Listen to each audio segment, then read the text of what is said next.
Educational channel Digital Assamole আপোনাক সকলোকে স্বাগতম জনাইছো Please subscribe the channel and press the bell icon to never miss a video from Digital Assam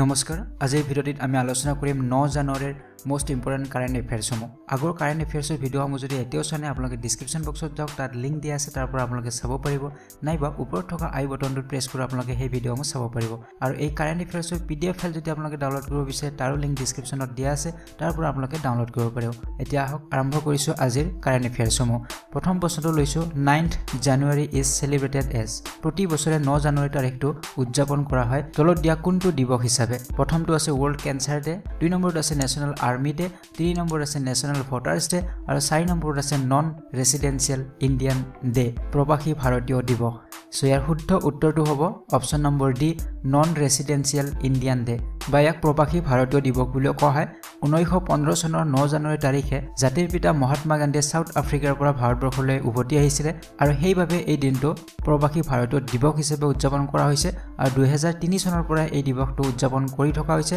আৰু প্ৰাক্তন প্ৰধানমন্ত্ৰী অটল বিহাৰী বাজপেয়ী দিনৰ পৰা উদযাপন কৰি থকা হৈছে আৰু এই বছৰ এই দিৱসটো উদযাপন কৰা হ'ব উত্তৰ প্ৰদেশৰ বাৰাণসীত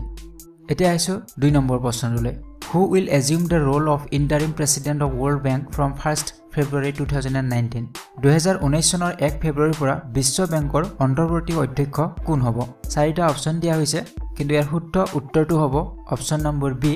ক্ৰিষ্টালিনা জৰ্জিভা বৰ্তমানৰ ওৱৰ্ল্ড বেংকৰ প্ৰেসিডেন্ট জিম ইয়ং কিম তেখেত 1 ফেব্ৰুৱাৰীৰ পৰা তেওঁৰ পদৰ পৰা আঁতৰি আহিব আৰু তাৰ ঠাইত জৰ্জিভা প্ৰেসিডেন্ট হ'ব ইয়াৰ পৰা প্ৰায় এক্সাম বিলাকত আৰু এটা প্ৰশ্ন সুধি থকা হয় যে বিশ্ব বেংকৰ হেডকোৱাৰ্টাৰ ক'ত সো ইয়াৰ হেডকোৱাৰ্টাৰ আছে Washington ডিসিত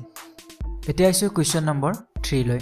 Who has been appointed as the Director General of Sashastra Seema Bal Sashastra Seema Bal বা SSB ৰ মহানিৰ্দেশক হিচাপে কাক নিযুক্তি দিয়া হৈছে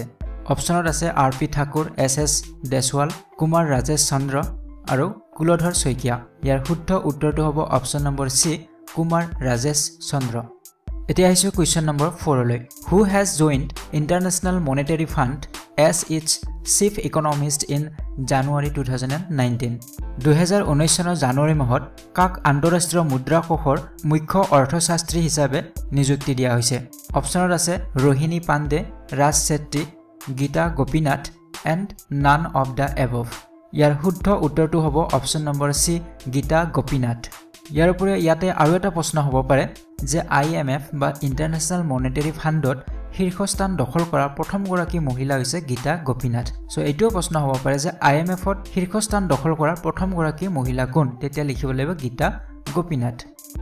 সো এতিয়া আহিছো নেক্সট কোৱেশ্চন নম্বৰ 5 লৈ Which city police has launched Police EI mobile application ইয়াতে সুধিছে যে কোনখন চহৰৰ পুলিচে Police EI mobile application launch কৰিছে এই চাৰিটা অপচন দিয়া হৈছে মিজোৰাম চেন্নাই গুৱাহাটী আৰু কয়ম্বটৰে ইয়াৰ শুদ্ধ উত্তৰটো হ'ব কয়ম্বটৰে সো তামিলনাডুৰ কয়ম্বটৰে পুলিচে পুলিচ EI মোবাইল এপ্লিকেশনটো লঞ্চ কৰিছে এতিয়া এই এপ্লিকেশনটোৰ কাম কি এই এপ্লিকেশনটোৰ জৰিয়তে সাধাৰণ জনতায়ো পুলিচৰ নিচিনা কাম কৰিব পাৰিব তেওঁলোকৰ মোবাইলত যদি এই এপ্লিকেশনটো ইনষ্টল হৈ থাকে যদি ৰাস্তাত কাৰোবাক ট্ৰাফিক আইন ভায়োলেট কৰা দেখা পোৱা যায় বা ট্ৰাফিক নিয়ম ভংগ কৰা দেখা যায় তেতিয়া তেওঁলোকে ফটো উঠাব পাৰিব আৰু সেই এপ্লিকেশনটোত আপলোড কৰি দিলে অটোমেটিক্যালি পুলিচৰ তাত যাব আৰু তাৰ পিছত পুলিচে সেই মানুহজনৰ ওপৰত একচন ল'ব পাৰিব সো এইটো হল পুলিচ EI এপ্লিকেশনটোৰ কাম সো এইটো লঞ্চ কৰা হৈছিল তামিলনাডুৰ কয়ম্বটৰে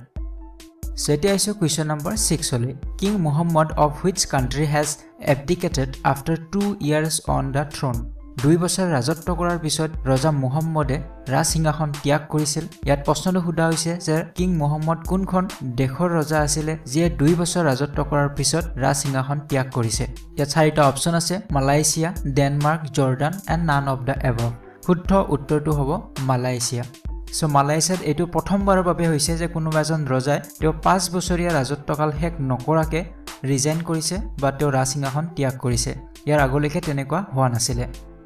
সো এতিয়া আহিছো আমি গোল্ডেন গ্লোব এৱাৰ্ডলৈকে যে গোল্ডেন গ্লোব এৱাৰ্ড ঘোষণা কৰা হৈছে যে গোল্ডেন গ্লোব এৱাৰ্ডৰ ওপৰত বিভিন্ন কুৱেশ্চন আহিব পাৰে এক্সামসমূহত সো ইয়াত বহুতো কেটেগৰী আছে আৰু বহুতো কেটেগৰীত এৱাৰ্ডসমূহ দিয়া হৈছে ইয়াত আপোনালোকে PDF ফাইলটো ডাউনলোড কৰি ললে গোটেই লিষ্টখন আপোনালোকে চাব পাৰিব ইয়াত মেইন কেইটা যেকেইটা ইম্পৰ্টেন্ট হয় মই এইকেইটা কৈ দিছো যে ফিল্ম সেক্টৰৰ পৰা যদি আমি চাব যাওঁ বেষ্ট ডাইৰেক্টৰ মোশন পিকচাৰত এৱাৰ্ড পাইছে এলফনসো কুৱাৰন তেখেতে ৰমা নামৰ এখন ফিল্মত বেষ্ট ডাইৰেক্টৰ এৱাৰ্ড লাভ কৰিছে সো এইবিলাক কোৱেশ্চন আহিব পাৰে সো বেষ্ট পিকচাৰ এৱাৰ্ড পাইছে মিউজিকেল আৰু কমেডি সেক্টৰৰ ফিল্মখনৰ নাম আছিল green book so green book নামৰ ফিল্মখনৰ বাবে বেষ্ট পিকচাৰ এৱাৰ্ড লাভ কৰিছে সো কেটেগৰী বিলাকো চাব লাগিব বেষ্ট এক্টৰৰ খিতাপ দখল কৰিছে ড্ৰামা কেটেগৰীত ৰামি মালেক আৰু ড্ৰামাখনৰ নাম আছিল বহেমিয়ান ৰেপছডি সো ঠিক তেনেদৰে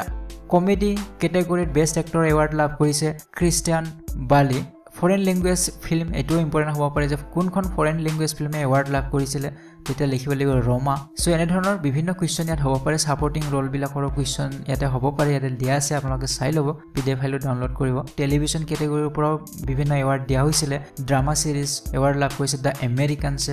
সো এনেদৰে বিভিন্ন এৱাৰ্ডসমূহ ইয়াতে দিয়া হৈছে সো ইয়াৰ কমপ্লিট লিষ্টখন দিয়া হৈছে আপোনালোকে পিডিএফ ফাইলটো ডাউনলোড কৰি চাই ল'ব পাৰিব